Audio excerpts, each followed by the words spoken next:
Heather, it's great to have you with me today. Just to go back a little bit, Heather and I were connected through another podcaster. So I'm grateful that we were able to connect somehow, some shape or form, right? And so we were able to come together. And I appreciate you coming on. And I know you have an exciting journey of your own to share with others. And hopefully you can reach out to some people. So how about you just start off with who you are, and if you don't mind just sharing what you're doing today. Yeah, absolutely. So my name is Heather. I'm from Delaware. And right now I am a relationship and emotional healing coach. And I help women who have had trauma in their past, mainly relationship trauma, and unlearn those things and heal from those things and learn how to thrive in their life and live a life where they're happy and feeling worthy and feeling loved and all those good things. So I know a little bit about you, but what got you to doing what you're doing today? Obviously, I know you went through some tough times too. Yeah, so that's a long story. There's a lot of things that have led me to where I am today. And so usually when I tell this story, I start back to when I was 19 and I got pregnant because that moment was life-changing for me. And I think that it changed the trajectory of my life. I found out I was pregnant when I was 7 months pregnant. So it was a shock all in its own, just let alone finding I was pregnant at that age and then only having 2 months to prepare. I was in college at the time. I wasn't with my daughter's father, so it was a lot to take on at that age in that short amount of time. So in the blink of an eye, it seemed I became a mom. My life changed, and I just really had this belief that I was never going to be loved, that nobody was going to ever want to be with me. I was a single mom. Who would want to be with a single mom? I messed up, my life. And these were all the beliefs that I had in my head a lot from my family, some friends at the time, and it really impacted how I viewed myself and how I viewed my future and what was available to me. And because of that belief system, and because of the fact that I was very naive at that age, as most of us are, I found myself in a relationship with a narcissist. And, I didn't know he was a narcissist at the time. He came in like a knight in shining armor, trying to, he was saving me from this horrible future that I had seen in my mind of, what I was going to be dealing with. And we got engaged after 2 months, and he was in the military, and he was getting deployed here and there for short periods of time. And our relationship just kind of started to get worse and worse. And I thought it was all normal. I had seen my parents argue a lot in their marriage and really struggle. And all of my I grew up with 8 grandparents, and it wasn't until I was older that I realized that that wasn't normal because all of my grandparents had divorced and remarried. So Wow. I didn't realize that that wasn't, a thing. And so I had a lot of history of divorce and these bad relationships in my past. So getting into this relationship, us fighting all the time, him calling me names, all these horrible things that he was doing to me, it all kind of just, like I said, seemed so normal to me. I was like, oh, well, marriage is supposed to be hard. Relationships are supposed to be hard. This is just part of the hard. And I never really let myself believe that it was as bad as it really was. And I could talk for days about the things that he did and said to me, but he really tore me apart. And it wasn't until we finally divorced that I even realized that any of this damage had happened. And during that time that we were married, we got married in 2010. And, during that time, mental health wasn't as big of a discussion as it is now. A lot of terms like narcissism, and gaslighting and things like that weren't as talked about as they are today. So I didn't know what any of that was. So after we finally divorced, I decided that, I was going to try to change. I was miserable. I was like, there has to be something better than this. So I kind of dabbled in the self-help world and found some books, started listening to podcasts and things like that. And I realized that there was this whole other world out there and that I wasn't alone, that other people had actually been through what I had went through and that it wasn't okay.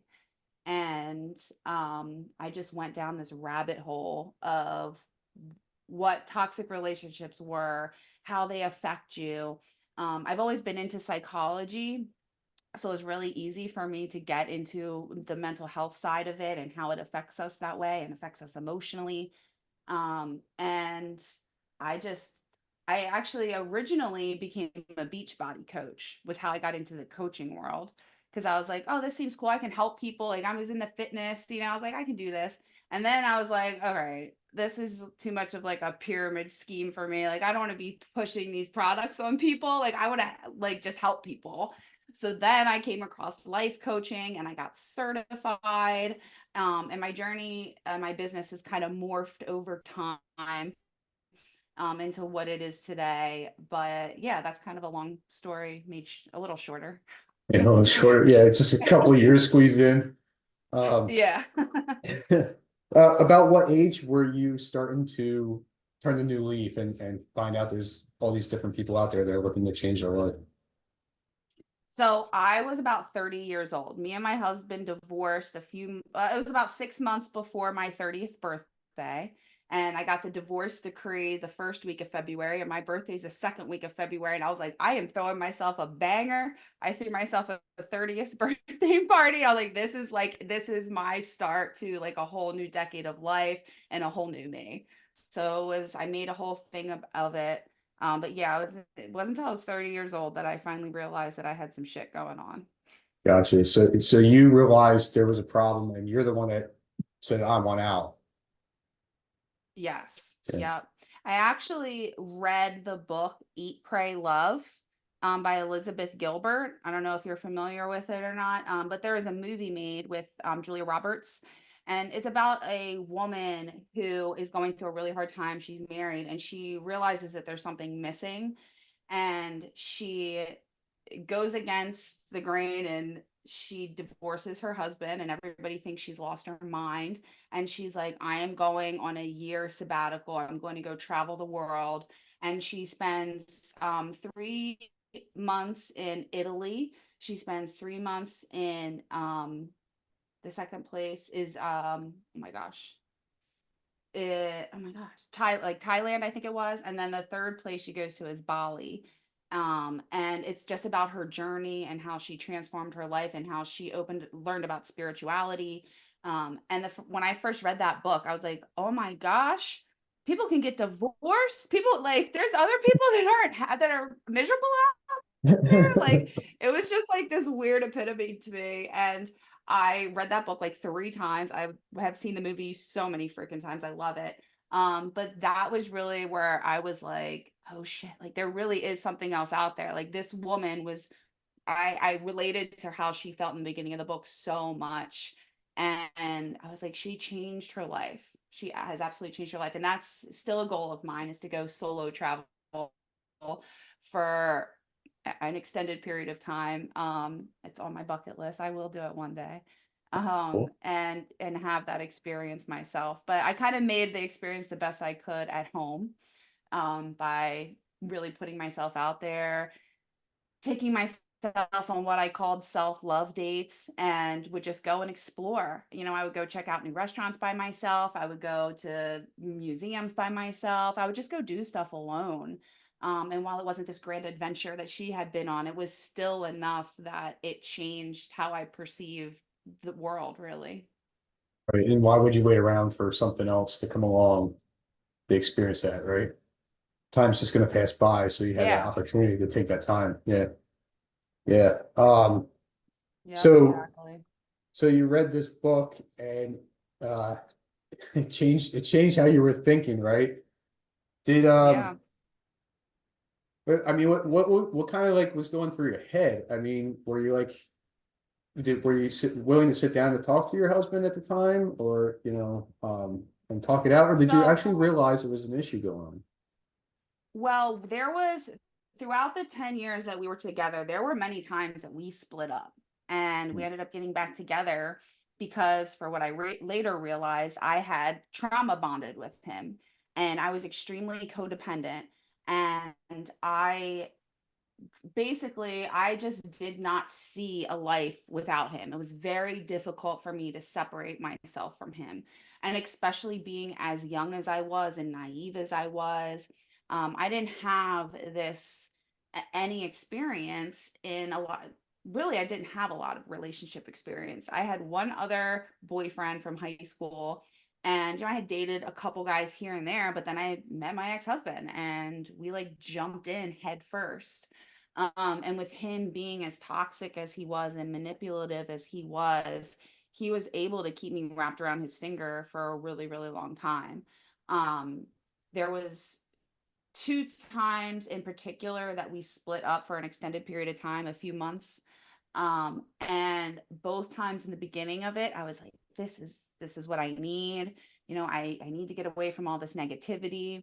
But then within a few weeks, he would reach back out to me and he would say all the things that I would want to hear and make me feel like it was going to be a fairy tale and everything would be okay. And I would fall right back in. And that cycle is what causes the trauma bond, them saying, oh, we're soulmates, we're meant to be together, we can't give up, we've made a commitment, I love you, you're the best thing's ever happened to me, all those things that we want to hear so bad. And then the next thing you know, they're treating you like crap, throwing you against a wall, telling you that you're worthless, that you're a terrible mother, that you're a terrible wife. And then they come into bed that night and they cuddle you and they tell you how much they love you. So that cycle really messed with my head. And it's unfortunate because there's a lot of people out there that have been through that. And it's really my mission is to get people to understand how manipulative that is and how much it affects you, because all along that time he's tearing down my worth, he's tearing down my confidence.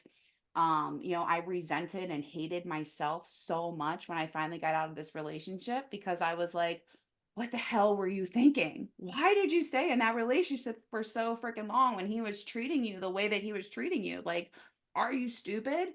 So I would just say these really horrible things to myself all the time.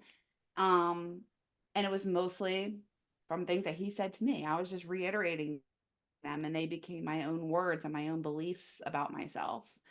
Um, so it took me a while before I was like, you know what, this has to fucking change. Like there has to be something else out there. There has to be. Um, we had like this one really big fight, probably like 3 months or so before we ended up separating.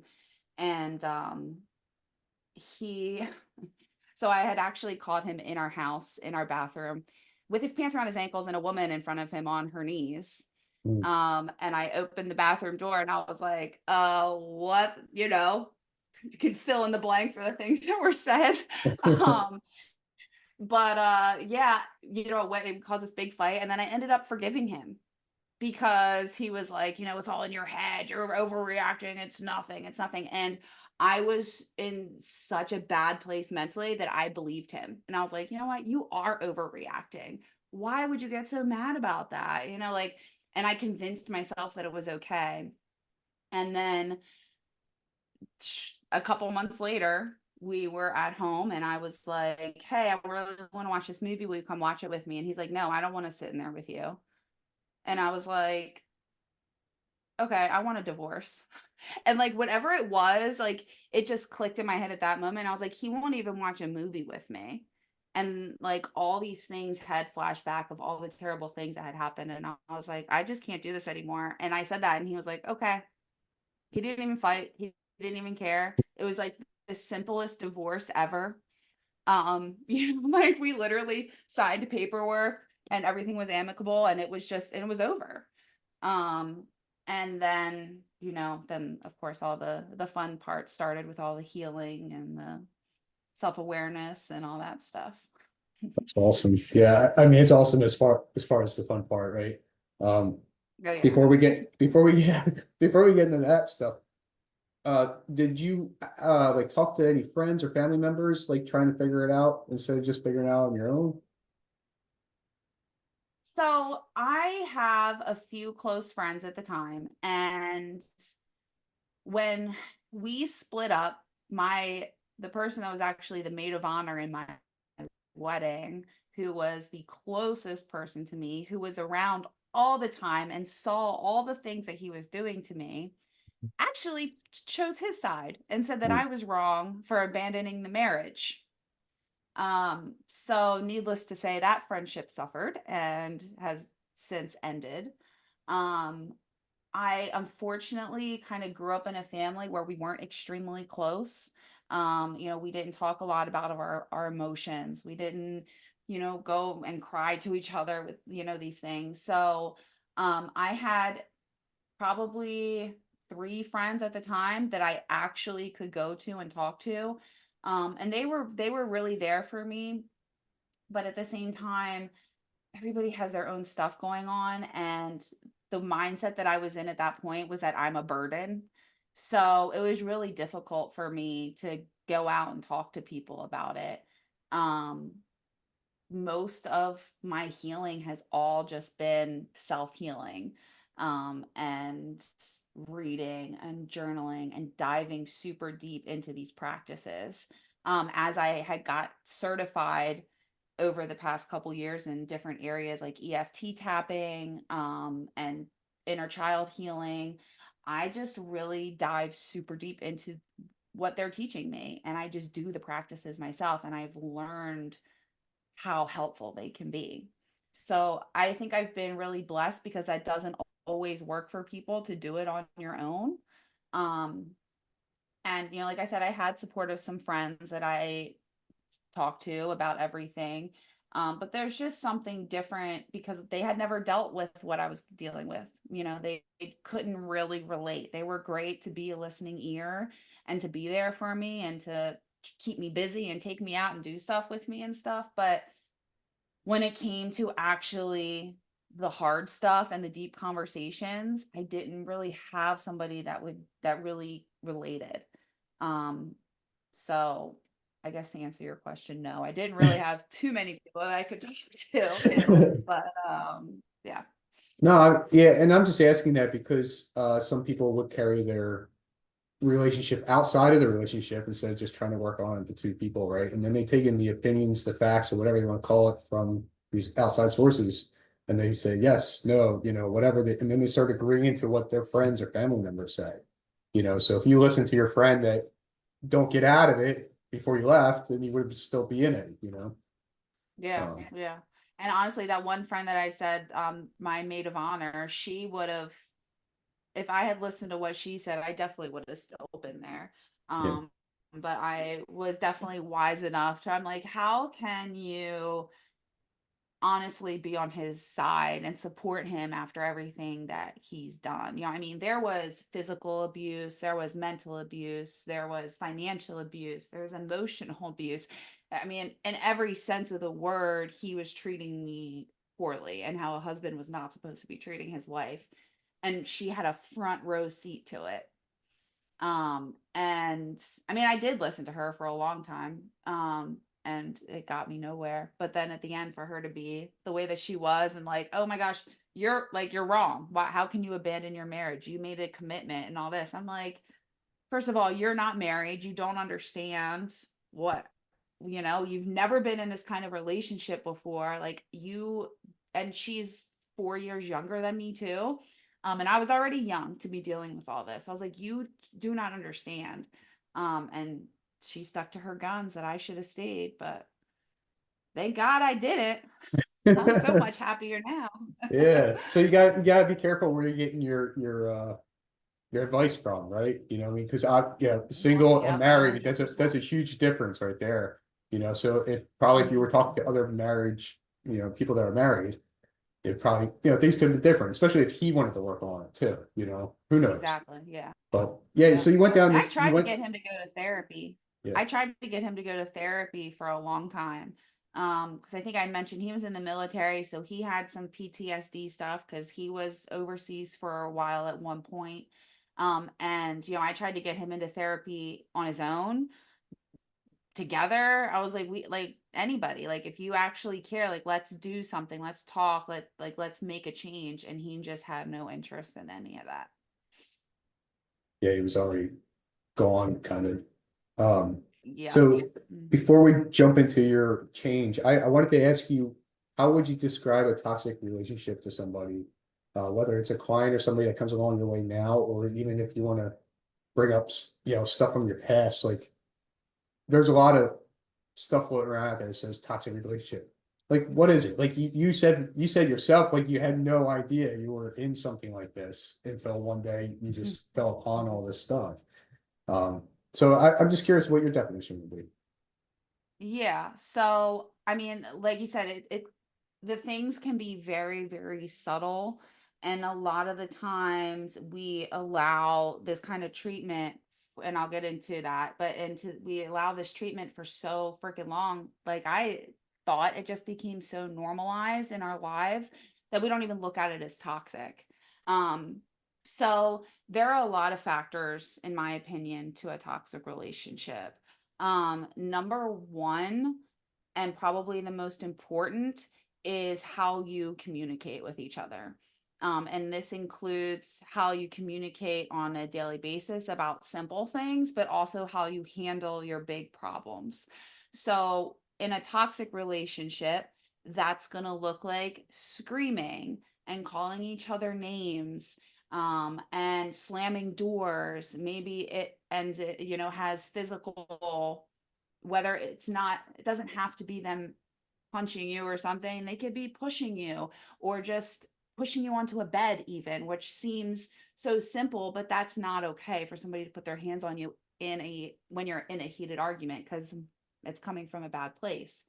Um, but if you're not able to communicate openly or you don't feel safe communicating openly, that's a really big sign.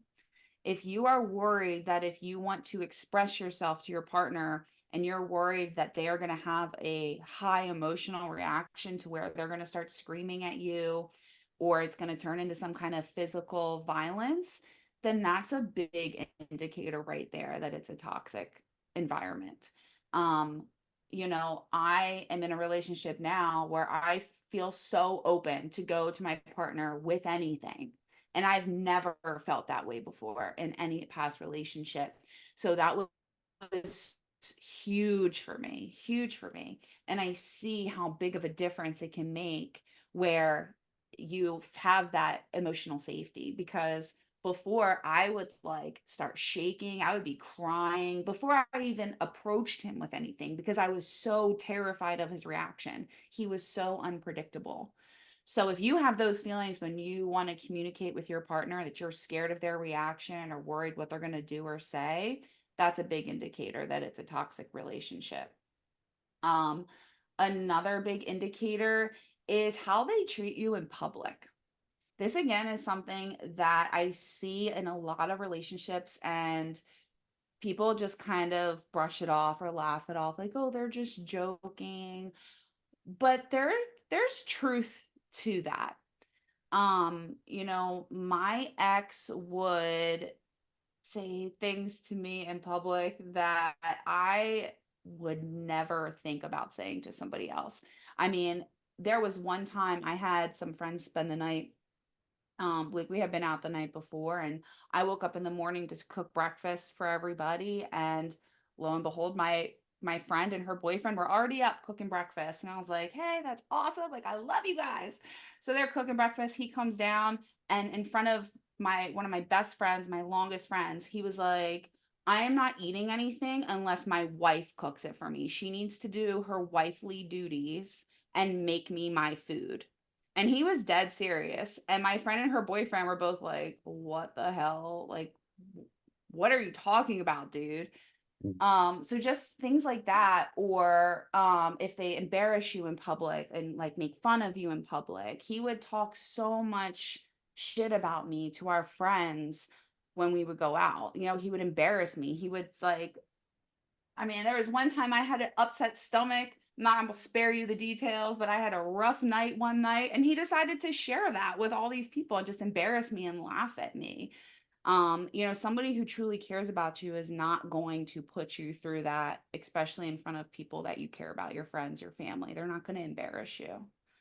Um, Something else in a toxic relationship is manipulation tactics that they'll use too. So if you find yourself feeling guilty a lot of the time, because of things that they're saying to you, so if you most of the time it's going to be them telling you that you need to make them happy. You're in charge of their happiness, and they make you feel guilty when they're not in a good mood. Maybe they make you feel guilty for messing up dinner. As simple as that sounds, that was something that my ex put me through so many times. And that guilt just builds. Um, and I am not the greatest cook at all. I own that. I do not like to cook. And that was like one of the worst things for my ex because again, he was very old school and expected me to have a, 5-course meal every night for dinner, which was just not my thing. And he knew that. He knew that, but he still tried to change me and force me into it and would get pissed as hell if things were not up to his standard.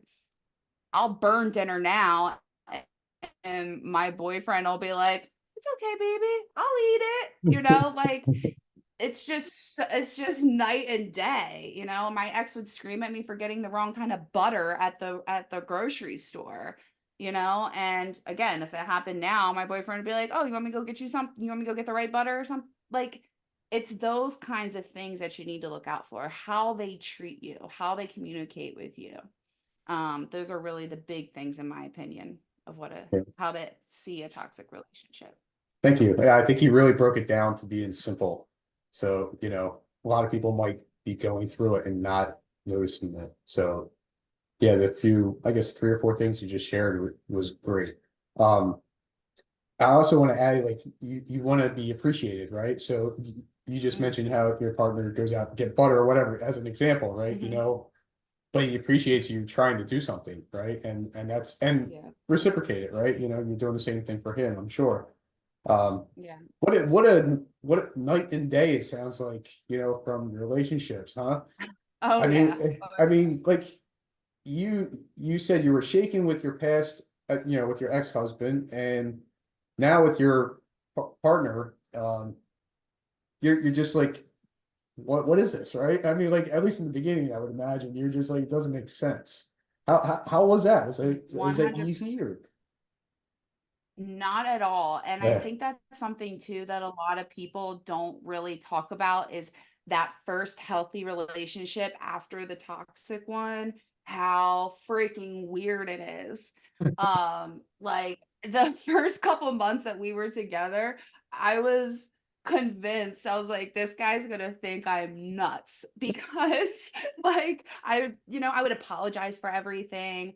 I would over explain myself, and it was really me just kind of waiting for the other shoe to drop, like waiting, like, when are things going to get bad? Because I had really bad luck in relationships and things just always ended badly. So I was like, this is just going to be another one of those examples. And when we got together, I had done so much healing and was a completely different person than I was when I left my ex husband. There are certain aspects that you can't heal unless you're actually in a relationship. Like actually was just recording a TikTok video today talking about this. I realized that like right now in certain ways I'm super healed where like I won't pick fights with him over stupid stuff. I won't call him names. All these things that I did in my past relationship out of being super defensive, I don't do anymore. But then every now and then there are things where I'm like, "Oh my gosh, do I say this? Do I not say this?" Like how is he going to react? And not that I think he's going to react in a negative way, but like more so, are we going to be on the same page with this? At least in this experience.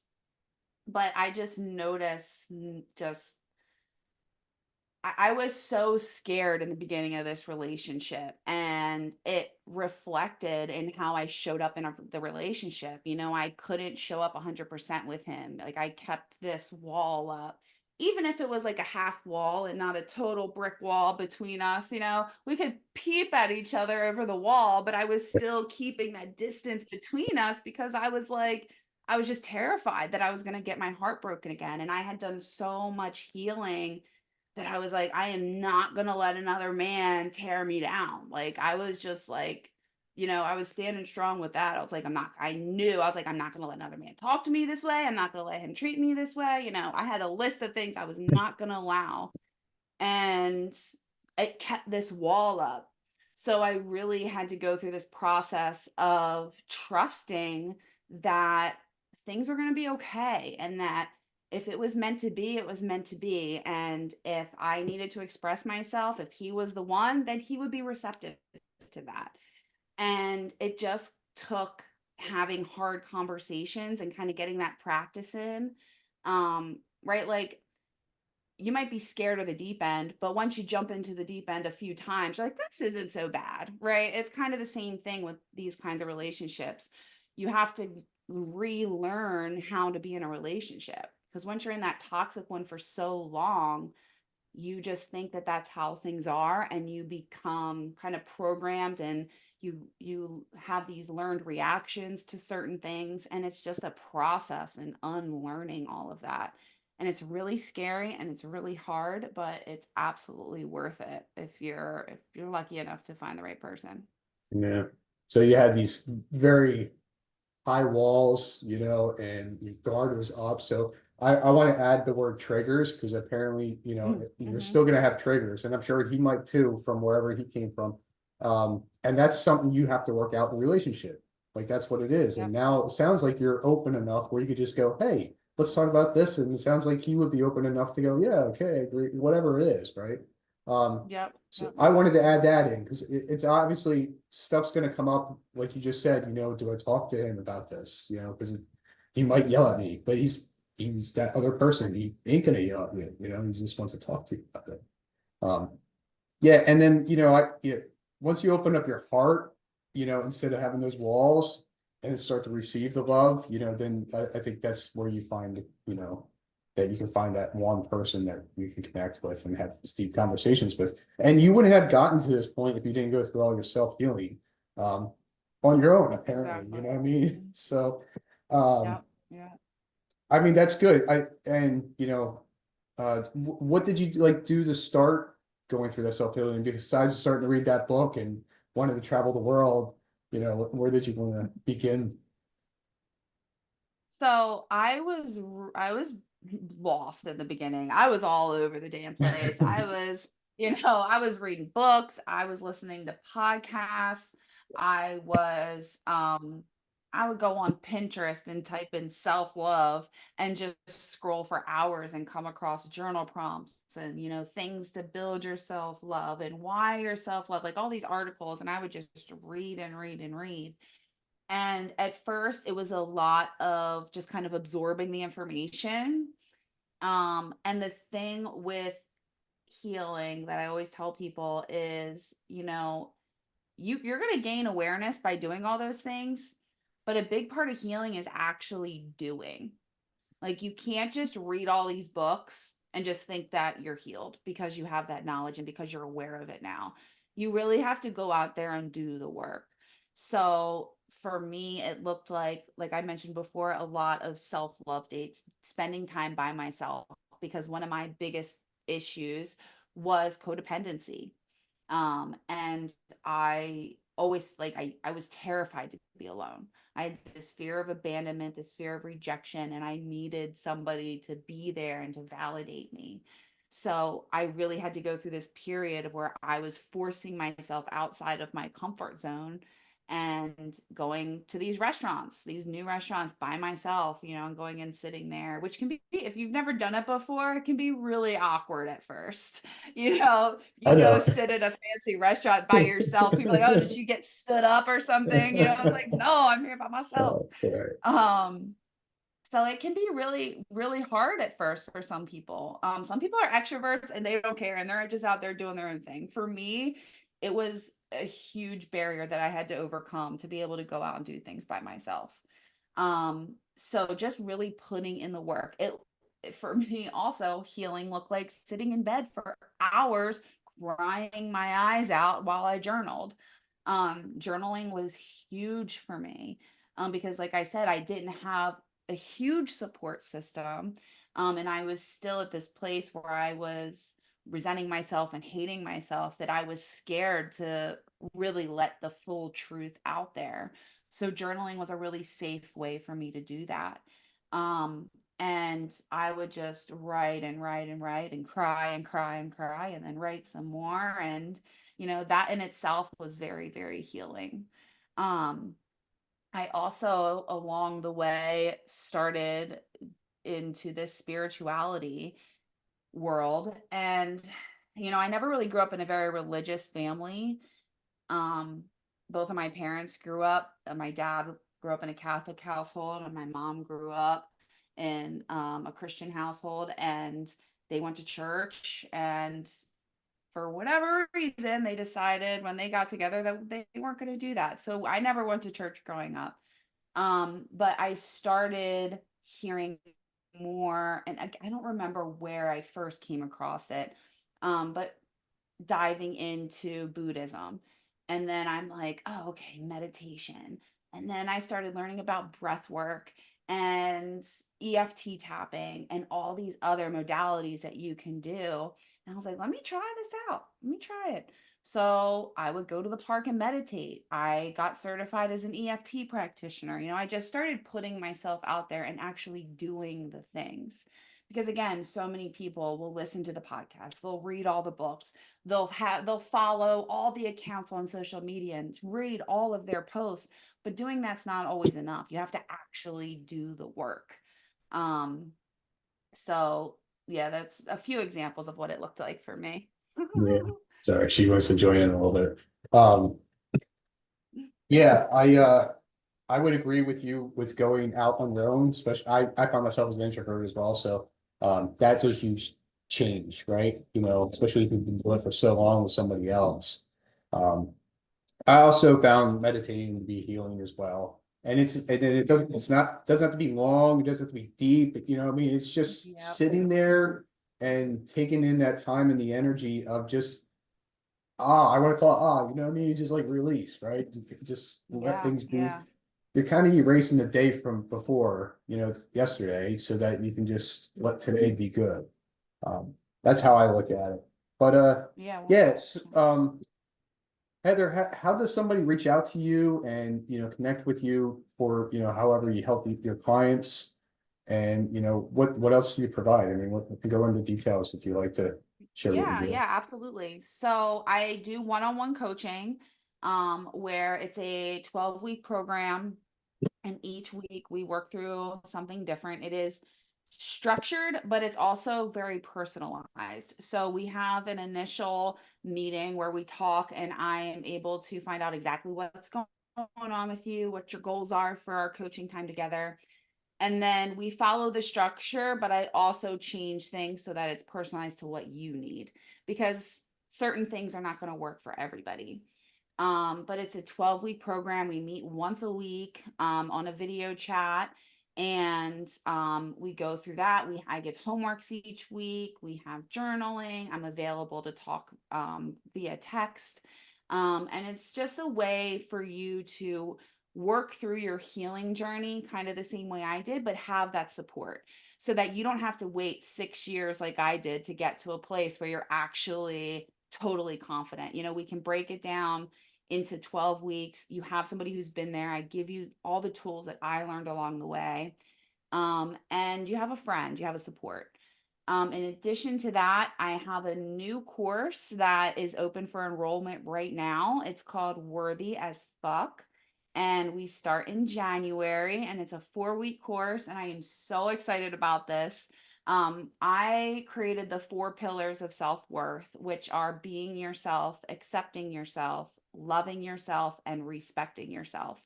So each week we break down the pillar, And there's a workbook that goes along with it. There's activities that we're going to do together, as well as activities that you do on your own. We have a 30-day self-worth challenge that we're going to do. And I have a worthy as fuck community that has a bunch of women in it. We all go through this journey together. I'm really, really excited about this because I struggled with my self-worth for so long, and I didn't realize in how many ways it was affecting me. I mean, it was affecting how I showed up at work, how I advocated for myself, how I communicated with people, even how I showed up as a mom. So I want to this course is really to help people understand how low self-worth affects you and how to rebuild it. But I have a website. It's heathernicolecoaching.com. And you can find out more about my coaching on there. You can register for the Worthy as Fuck program on there. And then I hang out a lot on Instagram and TikTok. My handle is at the Heather_Nicole. And yeah, I think that's about it. And my podcast too. I have a podcast as well called Be Fiercely You. What's the podcast about? What was that? What's the podcast about? So the podcast is a lot about healing. My recent episode is about childhood trauma. I talk a lot about things that happened in my childhood that people might look at as not really trauma, um, and how we invalidate those things and how they can actually affect us. But I talk a lot about growing your confidence, self-love, really improving your life in all ways. I've covered a lot of different things on there. I had an episode on there with a breathwork specialist, and we discussed breathwork and how to do that. I had somebody on there that was talking about generational trauma, and we went into all the depths of that. So yeah, we cover a lot of topics on there, but mainly about just being your fierce ass self is what I like to say. Gotcha. That makes sense. So I have one question for you then. And what are three key things you've learned and used along your journey? Ooh, okay. The first one would be learning how to accept myself, because I think that all the ways that I wasn't accepting myself were all the ways that I was also judging myself and holding myself back. And if I didn't accept my past for what it was and I continued to live in this victim mentality that I did for so long, I would never be where I am today. So just truly learning to accept myself. Um, Another thing would be loving myself, that deep self-love. I think that a lot of people kind of think that self-love is getting massages and taking time at home by yourself, but it's a lot deeper than that. And it's about truly loving the person that you are so that you can show up as your best self every single day. And the third thing that I learned, um, don't let men talk to you like shit. Stand up for yourself. Yes, I would agree We with that one. allow so much as women, we allow so much in our life because we're taught at a young age to, be quiet, don't be opinionated, don't be too loud, keep to yourself. And it really waters down who we are. And in my opinion, a lot of time that's where we allow the negative treatment in our lives and allow people to treat us like crap, and we end up in these toxic relationships because of it. So I very big advocate for not letting anybody talk shit to me and standing up for myself. Yeah. In my opinion, no man should be talking like that at all. And, or anybody really in general, Yeah, Uh, absolutely. yeah, I would agree. Heather, I appreciate you coming on, sharing your story. I'm sure there's more to it, but I mean, that was a lot we got in just in the 45 minutes or so we got. But thank you. And I look forward to talking to you in the future. Yeah, thank you so much for having me on. It was awesome.